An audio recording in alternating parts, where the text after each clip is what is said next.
Game preservation has been a very hot topic recently, especially as we have seen several high-profile games just get thrown into the trash can. Notably, and very comparable to what we're talking about today, there was the Ubisoft game called The Crew. Yeah, a few months ago it was announced that that game was basically getting scrapped completely. That kind of began this whole game preservation movement. Now, a big thing with The Crew is that that is an online-only racing game, meaning that once they just decide to wipe the servers, it's basically game over with that entire game. You can't play it at all. But with single-player games, it's kind of a different story because, especially if you have a physical copy, nothing really says that you can just completely take it offline, because at the end of the day, anybody can play it if they have it. But delisting a game digitally, especially a very popular game like Forza Horizon 4, is a very big deal. So of course, I don't have to tell you how popular the Forza Horizon games are. God, I feel really old when I say this, but I think it is this generation's series of racing games that to me was Need for Speed. Yeah, back in the day, Need for Speed was just the end-all be-all of racing. But I think nowadays, except for, like, of course, Mario Kart, I think Forza is probably the most popular series of racing games. Now, Forza Horizon 4 came out in 2018, but in 2021, 3 years later, Forza Horizon 5 came out. So this isn't the most recent Forza game, this is the second most recent Forza game, but still, it only came out 6 years ago, and, well, just yesterday, the developers of Forza Horizon 4, called Playground Games, they announced that by December 15th of this year, so less than 6 months from now, Forza Horizon 4 will be completely delisted from digital platforms. Now, a few things with that. That just means that it is being removed from all digital stores, including the Microsoft Xbox Game Store as well as Steam. So if you still own a digital or physical copy, you can still play it. Now, something that didn't get a lot of attention here that I think is worth mentioning is I was kind of looking through the Twitter thread that was announcing this, and the Forza account was kind of replying to a lot of fans of the series that were concerned, and rightfully so. And anyway, this Twitter account basically said that this is also getting removed from Game Pass December 15th, which sucks, but apparently if you do have Game Pass and if you have at least one piece of downloadable content in Forza Horizon 4, they will actually give you a free download of the entire game, meaning that any content really that you have already owned for this game is not just going to get wiped completely. So to that, I think that is pretty cool. This is obviously a way different scenario versus the Crew situation that we had, because with that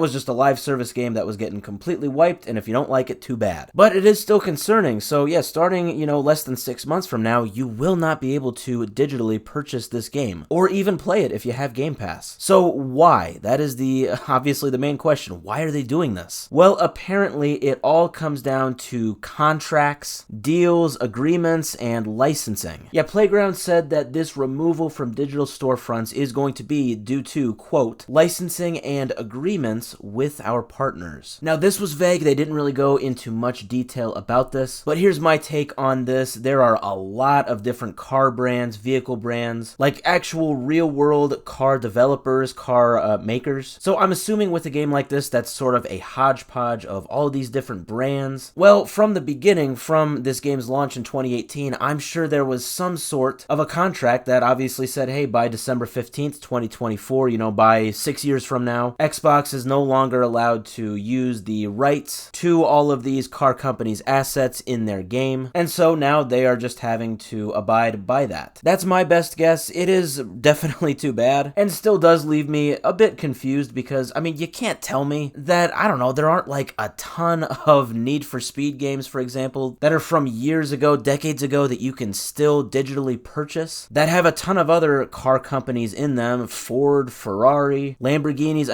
you name it. So yeah, while I guess I don't really understand the ins and outs of it, and, Playground Games is not making this very known to their fans right now, it's just very vague, it would seem that unfortunately all of these licensing and agreement deals are going to be expiring in less than 6 months from now. So if you do want the game, you got about 6 months to purchase it before you no longer have that opportunity. But with Forza Horizon 4 being such a big game, and now with all of the discussion we've seen around game preservation, I have to wonder how the gaming community will react to this new announcement. And I have to wonder if Forza 5 will also meet a similar fate in a few more years.